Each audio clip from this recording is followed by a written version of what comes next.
اعوذ باللہ من الشیطان اللعین الرجیم بسم اللہ الرحمن الرحیم السلام علی الحسین وعلی علی بن الحسین وعلی اولاد الحسین وعلی اصحاب الحسین۔ السلام علیکم ورحمۃ اللہ وبرکاتہ۔ فکر قرآن چینل کی طرف سے میں تمام عزاداروں، تمام مومنوں اور بالاخص یوسف زہرا حضرت بقیت اللہ الاعظم امام زمانہ عجل اللہ فرجہ الشریف کی بارگاہ میں تعزیت پیش کرتا ہوں، اور مومنین کو یہ عرض کرنا چاہتا ہوں کہ یہ جو محرم الحرام کا مہینہ ہے، یہ ہمیں ہر سال اس بات کی طرف متوجہ کرتا ہے کہ جب بھی اس مہینے میں تم سانس لیتے ہو تو اس محسن انسانیت کو ضرور یاد کرنا کہ جس نے اپنا سب کچھ لٹا کے تمہیں سب کچھ عطا کر دیا۔ وہ محسن انسانیت کہ جس کو حسین ابن علی کہا جاتا ہے۔ کون حسین کہ جو مصباح الہدا ہے؟ کون حسین جو سفینۃ النجاہ ہے، جو دلبند مصطفیٰ ہے، جو خون علی ہے، جو جان فاطمہ ہے؟ وہ حسین کہ جس نے ضلالت و گمراہی کے گھٹا ٹوپ اندھیروں میں سسکتی انسانیت کو نکال کر ساحل نجات تک پہنچایا۔ کون حسین کہ جو یزید عنید اور یزیدیت کے ساتھ ایسا نبرد آزما ہوا کہ اس کے کبر و انانیت کو ذلت آمیز کھنڈرات کے سپرد کر دیا۔ کون حسین کہ جس نے اپنے سر کو تو کٹا دیا لیکن اسلام کے سر کو بلند کر دیا۔ وہ حسین کہ جس کے بارے میں نبی اعظم نے یہ ارشاد فرمایا تھا کہ جب میرے آقا دنیا میں تشریف لائے تو چھوٹے سے حسین کو ہاتھوں پہ اٹھایا اور آ کے مسجد میں تعارف کروایا اور کہا کہ تم یہ سوال کرتے تھے نا کہ ان علینا للہدا، اس سے کیا مراد ہے کہ ذمہ داری، ہدایت کی ذمہ داری ہمارے ذمے ہے۔ علینا للہدا، کہا ان الحسین مصباح الہدا و سفینۃ النجاہ، یہ میرا حسین ہدایت کا چراغ ہے اور نجات کی کشتی ہے۔ اور حقیقت یہ ہے کہ آقا حسین ابن علی نے جو کربلا کی جانب رخت سفر باندھا، اس کا ایک مقصد تھا۔ وہ مقصد کیا تھا؟ خود بیان کیا۔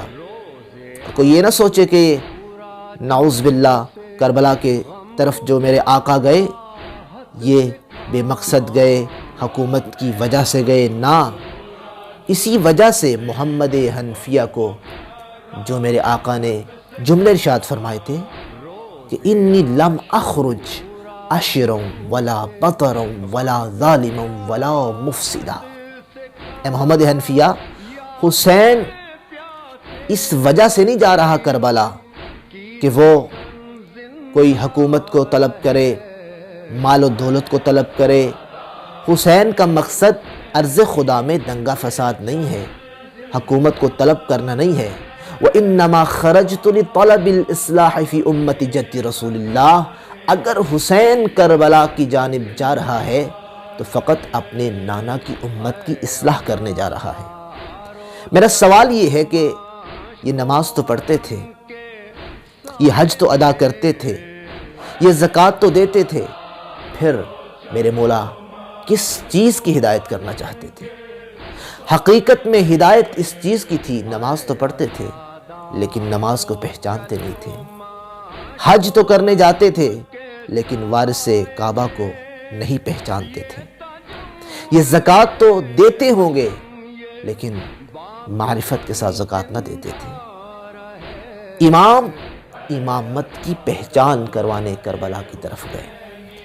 اور میں اسی وجہ سے یہاں بہت معروف جملہ آیت اللہ تقی بہجت کا میں یہاں جملہ کوٹ کروں گا اور یہاں عزاداری کا مقصد بیان کرنا چاہتا ہوں اور عظمت مجلس حسین بیان کرنا چاہتا ہوں کہ میں فکر قرآن چینل کی طرف سے تمام کو یہ بہت بڑا پیغام دے رہا ہوں کہ جب آپ مجلس حسین کی طرف جا رہے ہو تو اس کو معمولی نہ سمجھو کہ تم فقط ایک محفل میں جا رہے ہو، وہاں ایک خطیب ایک ذاکر بیان کر رہا ہے اور تم اس کو فقط سن کے گھر میں آ جاؤ گے، نہ، بلکہ اس کا مقصد یہ ہے کہ آیت اللہ تقی بہجت فرماتے ہیں عندما تریدون ان تذهبوا لمجلس العزاء، جب بھی تم ارادہ کرتے ہو کہ تم مجلس عزا کی طرف جانے لگو، اذا سألوکم این تریدون ان تذهبوا، جب تم سے کوئی سوال کرے کہ تم کہاں جا رہے ہو، تو عارف شخصیت فرماتی ہے لا تقولوا تریدون ان تذهبوا الى مجلس العزاء، تم یہ نہ کہو کہ ہم مجلس عزا کی طرف جا رہے ہیں، بل قولوا الی الکربلا، بلکہ یہ کہو ہم کربلا کی طرف جا رہے ہیں۔ کتنا معرفت والا جملہ ہے کہ مجلس حسین کی طرف جانا حقیقت میں کربلا کی طرف جانا ہے۔ تو پھر آؤ اس کو سمجھے، کیا کہنا چاہتے ہیں؟ کہنا یہ چاہتے ہیں کہ جو مجلس حسین کی طرف جا رہا ہے وہ اپنے ذہن میں اس بات کو بٹھائے، جو مقصد کربلا کی طرف جانے کا ہے وہی مقصد مجلس حسین کی طرف جانے کا ہے۔ اگر تم مجلس حسین کی طرف جا رہے ہو تو ذہن میں یہ رکھو میں حبیب بن کے مجلس میں جا رہا ہوں، اگر تم مجلس حسین کی طرف جا رہے ہو تو ذہن میں یہ رکھو میں حر بن کے مجلس حسین میں جا رہا ہوں، کہ آج بھی خیمہ حسینی سجا ہوا ہے اور میں حر بن کے اپنی تقدیر کو بدلنے جا رہا ہوں۔ اور پھر یہ مقاصد ہمارے ذہن میں ہونے چاہیے۔ ہاں، مجلس حسین میں ہم جا رہے ہیں، اگر ہم بے نمازی ہیں تو نمازی بن کے اٹھیں گے تو پھر سمجھو میں کربلا سے ہو کے آیا ہوں۔ اگر تم مجلس حسین میں جا رہے ہو، پہلے قرآن کی تلاوت نہیں کرتے تھے، مجلس حسین سے اٹھے ہو اور تم نے قصد تلاوت کلام پاک کی ہے، سمجھو میں کربلا کی طرف سے گھر کو آ رہا ہوں۔ اگر تمہارا کردار اچھا نہیں تھا، تمہیں کوئی اخلاقی خامی تھی، مجلس حسین نے اس اخلاقی خامی کو دور کر دیا، سمجھو میں کربلا سے آ رہا ہوں، میں خیمہ حسینی سے ہو کے آ رہا ہوں اور میں حبیب بن کے آ رہا ہوں، میں حر بن کے آ رہا ہوں۔ اور پھر حقیقت یہ ہے کہ یہ نعمت اللہ تعالیٰ نے ہمیں دی کہ مجلس حسین میں جو جاتا ہے وہ بہادر بن کے آتا ہے۔ کیوں بہادر بن کے آتا ہے؟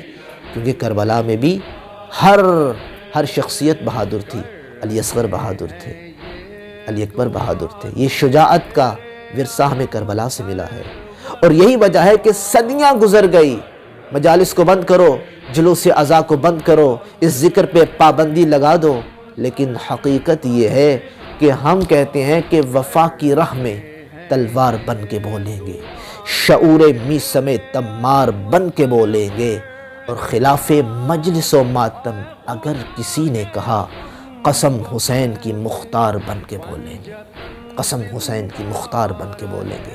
یہ جو ہمیں کردار دیا ہے، یہ کردار ہمیں کربلا نے دیا ہے، اور کربلا سے جو پیغام چلا ہے یہ پیغام گھر گھر کو پہنچ رہا ہے۔ اور جس طرح یہ زمانہ گزر رہا ہے، لوگ یہ سمجھتے ہیں نا کہ عام روٹین ہوتی ہے نا کہ اگر ایک بندہ مر جاتا ہے ہفتہ یاد کرتے ہو، 2 ہفتے یاد کرتے ہو، چلو سال بعد یاد کر لیتے ہو، لیکن آہستہ آہستہ اس کا ذکر پرانا ہو جاتا ہے۔ کتنا قریبی ہو، تمہارا والد ہے، تمہارا بھائی ہے، جتنا قریبی رشتہ ہو، سال بعد 2 سال بعد وہ اس کا ذکر پرانا ہو جائے گا، اس کا غم بھول جائے گا۔ لیکن یہ واحد غم ہے جو تر و تازہ رہتا ہے، ہر سال یہ تر و تازہ رہتا ہے۔ اور یہی وجہ ہے کہ ہر زمانے میں جو اٹھا اس نے اپنے جذبے کا، اپنی محبت کا، اپنی عقیدت کا اظہار اپنے لفظوں میں کیا۔ جس طرح محمد علی جوہر نے کہا تھا نا کہ قتل حسین اصل میں مرگ یزید ہے، اسلام زندہ ہوتا ہے ہر کربلا کے بعد۔ جب اس شاعر نے یہ اپنی عقیدت کا اظہار کیا تو سب نے کہا ماشاءاللہ، سبحان اللہ، سب نے اس کو داد دی، اس کی حوصلہ افزائی کی، لیکن ظاہر ہے کہ معرفت اپنی اپنی ہوتی ہے۔ اس کا جواب ایک لکھنؤ سے ایک محب اہل بیت اٹھا، اس نے کہا کہ محمد علی جوہر صاحب آپ نے بہت خوب کہا، میں بھی آپ کو داد دیتا ہوں، آپ نے ٹھیک کہا، اپنی معرفت کے مطابق، عقیدت کے مطابق ٹھیک کہا، اللہ آپ کو اس کا اجر دے۔ لیکن آئیں ذرا میری بھی عقیدت کو سنیں، ذرا میری بھی محبت کا اظہار تو سنیں، ذرا دیکھیں تو صحیح کہ میں کس طرح معرفت میں پر مارتا ہوں۔ اس نے کہا خوشبو خلد دب گئی خاک شفا کے بعد، جنت کا نام آنے لگا کربلا کے بعد، بعد از حسین اور نہ کوئی حسین ہے، نہ اور کوئی کربلا اس کربلا کے بعد، ہوتا اگر حسین بھی دنیا میں دوسرا، ہوتی بھی پھر کربلا اس کربلا کے بعد۔ اس نے کہا از خود غلط ہے حضرت جوہر کا یہ کلام، اسلام زندہ ہوتا ہے ہر کربلا کے بعد۔ اس نے کہا تسلیم روح جوہر مرحوم یہ کرے، اسلام زندہ ہو چکا بس کربلا کے بعد، اسلام زندہ ہو چکا بس کربلا کے بعد۔ لہٰذا اسلام زندہ ہو چکا کربلا کے بعد، کیونکہ کربلا میں حسین تھا، کربلا میں زینب تھی، کربلا میں ام کلثوم تھی۔ اگر ہم یہ کہیں کہ ہر کربلا کے بعد اسلام زندہ ہوتا ہے، نہ، کربلا کے لیے ضروری ہے حسین کا ہونا، حسین کے لیے ضروری ہے علی و فاطمہ جیسے عظیم جوڑے، معصوم جوڑے کا ہونا۔ اللہ تعالیٰ سے ہم دعا کرتے ہیں کہ اللہ تعالیٰ ہمیں اس مشن کو آگے بڑھانے کی توفیق عنایت فرمائے، اور یہ مشن، جو بھی اس مشن کا راہی بنے گا وہ حسین کا راہی ہے، جو بھی اس مشن میں آئے گا وہ حر بن جائے گا، جو اس مشن میں آئے گا وہ حبیب بن جائے گا۔ پھر اس میں عمر کی بھی قید نہیں ہے، جس عمر میں ہو، تمہارے دل میں اگر چراغ ولایت علی روشن ہے تو تم حسینی بن سکتے ہو، اور یہ خیمہ حسینی پھر تمام کے لیے کھلا ہوا ہے۔ آؤ آج آخر میں تمام عالم اسلام کو، بلکہ میں جملہ تبدیل کروں، میں تمام عالم کو، عالم دنیا کو، میں فکر قرآن چینل کی طرف سے پیغام دینا چاہتا ہوں۔ یہاں مذہب کی قید بھی نہیں ہے، آؤ تو صحیح، ذرا ذکر حسین میں آؤ تو صحیح۔